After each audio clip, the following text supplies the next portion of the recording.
ಇಂದೇ ಡೌನ್ಲೋಡ್ ಮಾಡಿ ಮತ್ತು ನಿಮ್ಮ ನೆಚ್ಚಿನ ಶೋಗಳನ್ನು ಆನಂದಿಸಿ.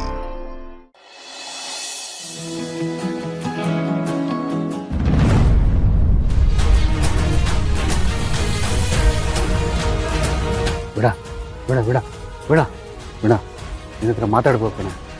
ಮನೆಗೆ ಹೋಗೋಣ ಬರ ಪ್ಲೀಸ್ ಕಣೆ. ನಾನು ನಿಮ್ಗೆ ಅವತ್ತೇ ಹೇಳಿದ್ರಿ ನಾನು ಬರಲ್ಲ ಅಂತ. ಸುಮ್ಮನೆ ಯಾಕೆ ಇಲ್ಲಿವರೆಗೂ ಬಂದು ನಂಗೆ ತೊಂದರೆ ಕೊಡ್ತೀರಾ? ಹೋಗಿ ಇಲ್ಲಿ. ಬಿಡ, ನನ್ನ ಪರಿಸ್ಥಿತಿ ಸರಿ ಇಲ್ಲ ಕಣೆ. ನನಗೆ ಯಾರೂ ಇಲ್ಲ ಅನ್ನೋಕ್ಕಾಗ್ಬಿಟ್ಟಿದೆ ಕಣೆ. ಪ್ಲೀಸ್ ನಿನ್ಬಿಟ್ರೆ ಯಾರೇ ಇದ್ದಾರೆ ನನಗೆ. ಪಾರೆ ಪ್ಲೀಸ್ ಮನೆಗೆ ಹೋಗೋಣ. ನಿಮಗೆ ಮಾತಾಡೋದಕ್ಕೆ ಯಾರು ಜನ ಇಲ್ಲ ಅಂತ ನನ್ನ ಇಲ್ಲಿವರೆಗೂ ಕರೆಯಕ್ಕೆ ಬಂದಿದ್ದೀರಾ ನೀವು? ಹೋಗ್ರಿ ರೀ. ವೀಣಾ ಆಯಿತು ಕಣ, ನಾನು ತಪ್ಪಾಯ್ತು ಕಣ. ಬರ್ತೀಯಾ? ಹೋಗೋಣ, ಮನೆಗೆ ಹೋಗೋಣ. ನಿಮ್ಗೆ ಒಂದೆರಡು ಸಲ ಹೇಳಿದ್ರೆ ಅರ್ಥ ಆಗಲ್ವಾ? ಇಷ್ಟಕ್ಕೂ ನೀವು ಬದಲಾಗಿ ಎಲ್ಲಿಗೆ ಬಂದಿದ್ದೀರಾ ಅಂತ ನನಗೆ ಅನಿಸ್ತಾ ಇಲ್ಲ ರೀ. ಮನೆಯಲ್ಲಿ ಒಬ್ಬರೇ ಇರೋಕೆ ನಿಮ್ಗೆ ಬೇಜಾರಾಗ್ತಿದೆ. ಹೊತ್ತೊತ್ತಿಗೆ ಕೂಳ್ ಬೇಯಿಸಿ ಹಾಕೋದಕ್ಕೆ ಯಾರು ಇರಲ್ವಲ್ಲ, ಅದಕ್ಕೆ ನನ್ನನ್ನು ಕರೆಯೋದಕ್ಕೆ ಇಲ್ಲಿವರೆಗೂ ಬಂದಿದ್ದೀರಾ. ನಿಮ್ಮ ನಾಟಕ ಎಲ್ಲ ನನಗೆ ಗೊತ್ತಾಗಲ್ಲ ಅನ್ಕೊಂಡಿದ್ದೀರಾ? ನೀವೆಷ್ಟು ಹೇಳಿದ್ರು ಅಷ್ಟೇ, ನನ್ನ ಮನಸ್ಸು ಬದಲಾಯಿಸಲ್ಲ. ನಾನು ನನ್ನ ನಿರ್ಧಾರನೂ ಬದಲಾಯಿಸಲ್ಲ. ಆ ಮನೆಗೆ ನಾನು ಬರಲ್ಲ. ದಯವಿಟ್ಟು ಹೋಗಿ ಇಲ್ಲಿಂದ. ವೀಣಾ, ಸ್ವಲ್ಪ ಪ್ರೀತಿಯಿಂದ ಕೇಳ್ಕೊತಾ ಇದ್ದೀನಿ, ಬರಲ್ಲ ಅಂತ ಕೊಬ್ಬ ನಿಲ್ಲೆ. ಹಾಂ, ಬರ ಹೋಗೋಣ. ಬರಲ್ಲ ರೀ ನಾನು. ಬಿಡಿ ಕೈನ. ಬಿಡಿ ನನ್ನ ಕೈ. ಬಿಡೋ ವೀಣನ್ ಕೈ ಬಿಡು ಅಂತೆ.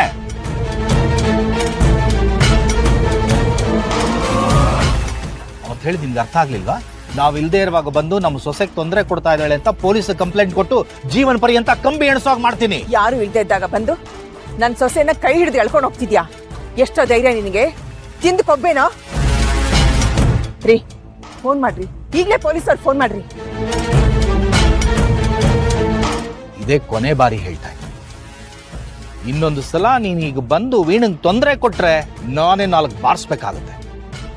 ಆ ಕೆಲಸ ನನ್ನ ಕೈಲಿ ಮಾಡಿಸ್ಬೇಡ. ಹೊಟ. ನಂದು ಒಂದು ಜನ್ಮನೇನೆ ನಿನ್ನಿಂದ ಇವ್ರ ಹತ್ರ ಅನ್ಸ್ಕೊಳಗಾಯ್ತು. ಹೋಗೋ ಹೋಗೋ.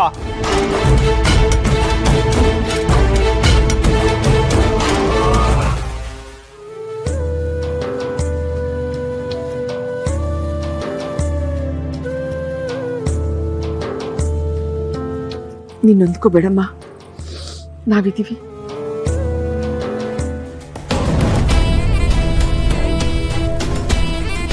ಈ ಬಡ್ಡಿ ಐದ ಫೋನೇ ತೆಗಿತಾ ಇಲ್ವಲ್ಲ.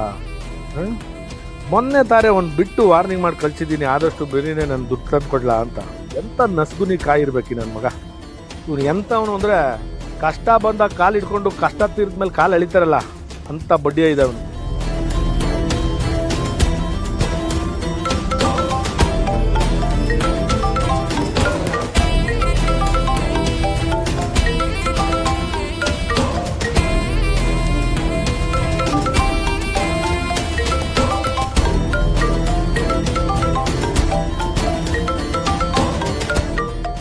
ಜವರೇಗೌಡ ಯಾಕೆ ಫೋನ್ ಮಾಡ್ತಿದ್ದಾನೆ? ದುಡ್ಡು ದುಡ್ಡು ದುಡ್ಡು ಅಂತ ಸಾಯ್ತಾನೆ. ಫೋನ್ ಎತ್ತಲೋ ಬೇಡವ? ಎತ್ತದೇ ಇದ್ರೆ ಅದಕ್ಕೂ ಒಂದು ಬಾಂಬ್ ಹಾಕ್ತಾನೆ.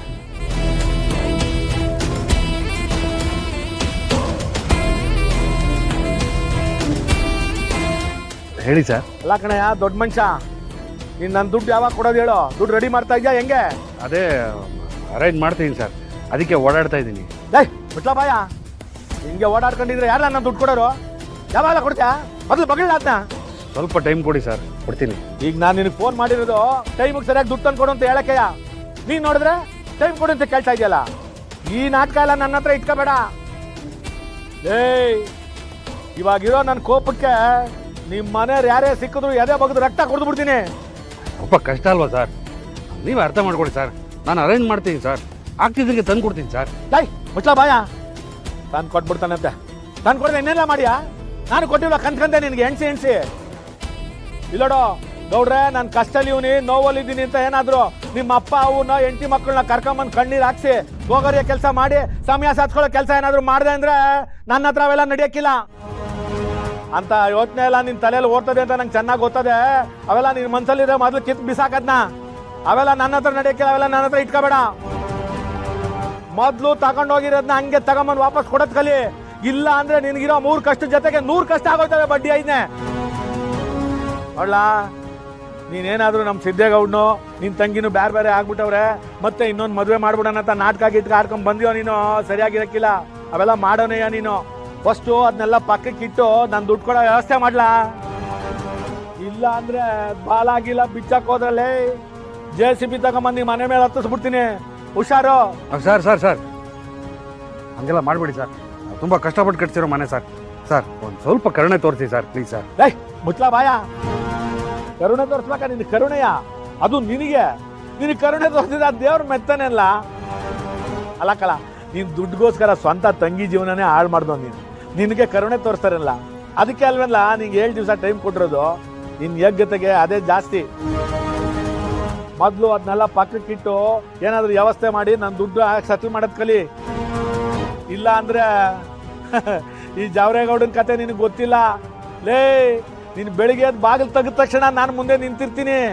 ಆ ಕಡೆ ಈ ಕಡೆ ಒಂದು ಹೆಜ್ಜೆ ಇಡಕ್ ಬಿಡಕ್ಕಿಲ್ಲ ನಾನು. ಶೋರ್ ಮಾತ್ಮ ಯಾಗ್ಲೇರ್ಕೊಂಡಂಗೆಲ್ಲ ಈ ಜಾವರೇಗೌಡ ನೀನು ಎಗನೆಸ್ಟ್ ಮಾಡ್ಕೊಂಡ್ರೆ ಅಡಿಗ ಫೋನ.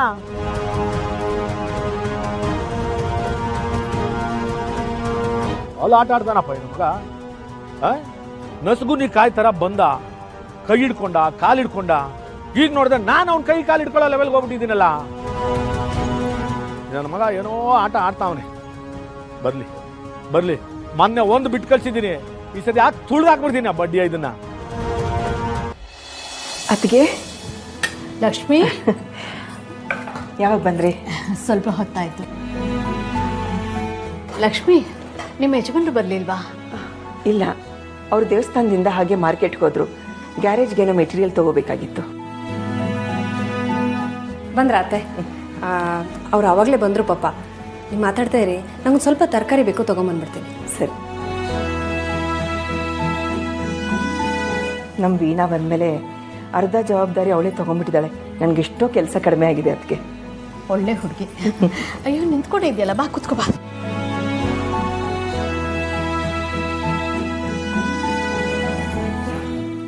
ಏನ್ ಲಕ್ಷ್ಮಿ, ಏನಾಗ್ತಿದೆ ಈ ಮನೆಯಲ್ಲಿ? ಒಂದಾದ್ಮೇಲೆ ಒಂದು ಸಮಸ್ಯೆಗಳು ಬರ್ತಾನೆ ಇದೆಯಲ್ಲ. ಪಾಪ ವೀಣಾ ಎಲ್ಲ ವಿಷಯ ಹೇಳಿದ್ಲು ನನಗೆ. ಏನೋ ಗೊತ್ತಿಲ್ಲ ಅದಕ್ಕೆ. ಆ ಭಗವಂತ ನನ್ನ ಮಕ್ಕಳಿಗೆ ಒಂದಾದ್ಮೇಲೆ ಒಂದು ಪರೀಕ್ಷೆನ ಕೊಡ್ತೀನಿ. ಯಾವಾಗಿದೆಲ್ಲ ಸರಿ ಹೋಗುತ್ತೋ ಏನೋ. ನೋಡು, ಹಾಗೆಲ್ಲ ಅನ್ಕೋಬೇಡ. ಆ ದೇವ್ರು ಎಷ್ಟೇ ಕಷ್ಟ ಕೊಟ್ಟರು ನಮ್ಮನ್ನು ಗಟ್ಟಿ ಮಾಡೋಕ್ಕೆ ಕೊಡ್ತಾನೆ.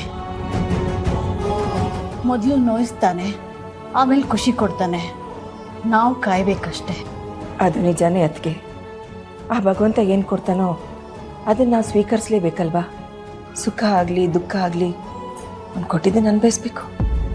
ಅಲ್ಲ ಲಕ್ಷ್ಮಿ, ನೀನು ಯಾಕೆ ಇಷ್ಟೊಂದು ಕೊರಗಬೇಕು? ನಾನು ನಿಮ್ಮ ಅಣ್ಣನ ಹತ್ರ ಮಾತಾಡಿದ್ದೇನೆ. ಅವ್ರು ನಿನ್ನನ್ನು ಕರ್ಕೊಂಬ ಅಂತ ಹೇಳಿದ್ದಾರೆ.